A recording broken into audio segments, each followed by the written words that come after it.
Thank you for taking the time to answer some questions ahead of the June 2nd to 3rd international meeting titled Stockholm Plus 50, A Healthy Planet for the Prosperity of All, Our Responsibility, Our Opportunity. You, sir, having personally overseen the realization of the Paris Climate Change Agreement, your insights today will be the most valuable to not only GGGI and its partners, but also to the many experts and practitioners who watch this. Please allow me to jump right in, and you can feel free to take a minute or so on each of the questions.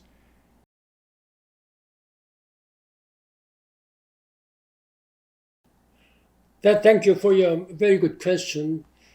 Bringing the entire world together to realize the Paris Climate Change Agreement in 2015 is one of my proudest personal achievements as UN Secretary General.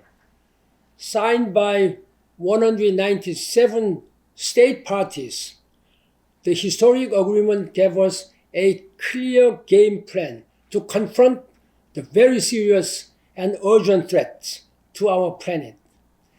Implementing that game plan, however, is another matter.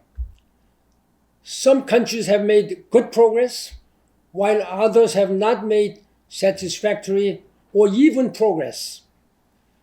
It is absolutely critical that we share information and experiences with each other, as well as provide support to developing countries that lack the resources and capacities.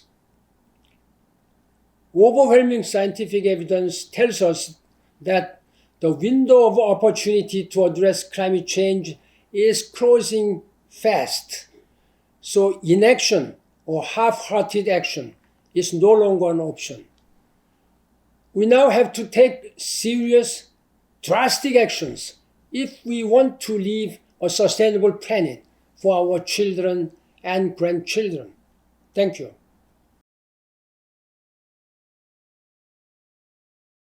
This is a very good question.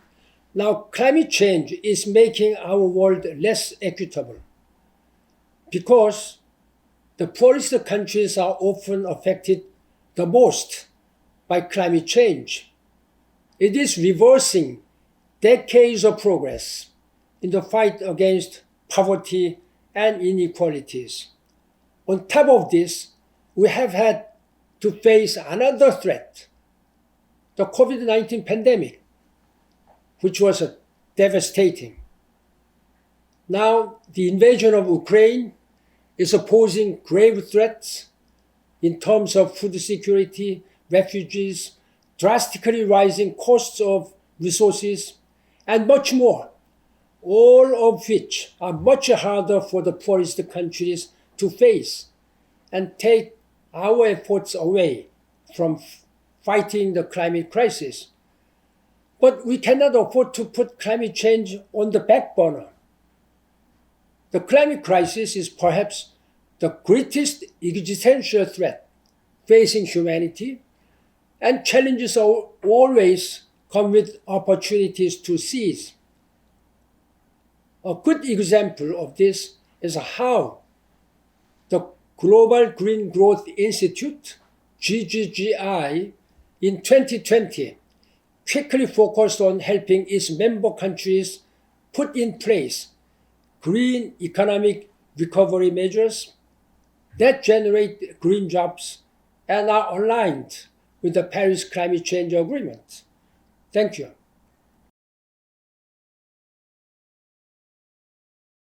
As the movement for an inclusive green economy continues to grow, and we enter the final decade of action on the 2030 Agenda for Sustainable Development, the collaboration among global partners is more important than ever.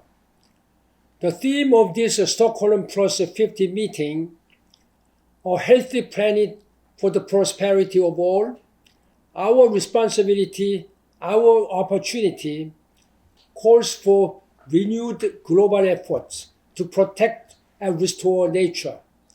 We all should demand strong leadership and action from our governments, businesses, cities, investors, and other stakeholders to create a healthy and sustainable future.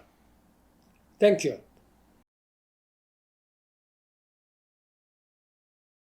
Well, the world faces unprecedented global challenges that require unprecedented global responses.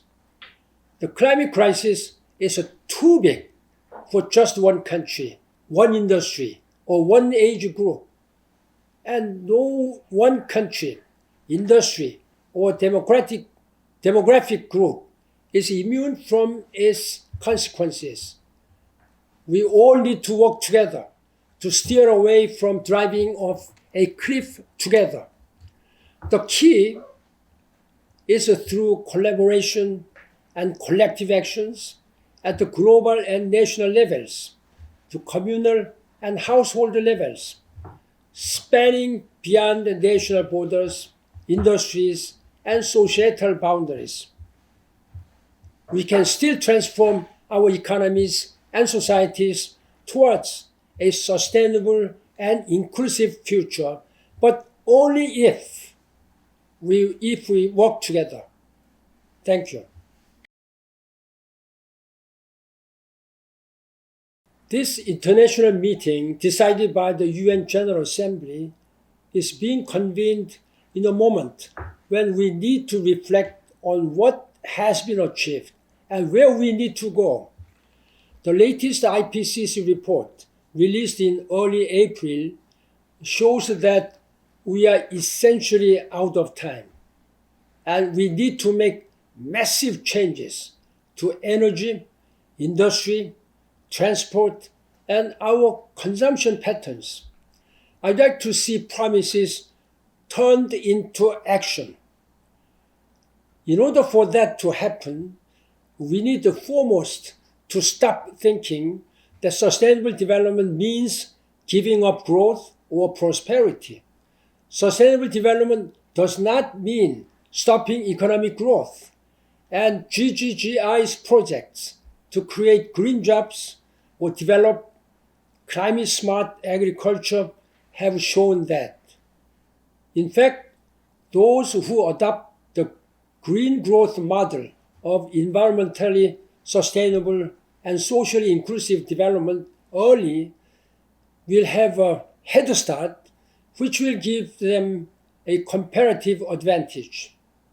I hope more global and local leaders change the way they view this paradigm and realize this truth so we can turn words into action. Thank you. I count on your leadership and commitment. Thank you.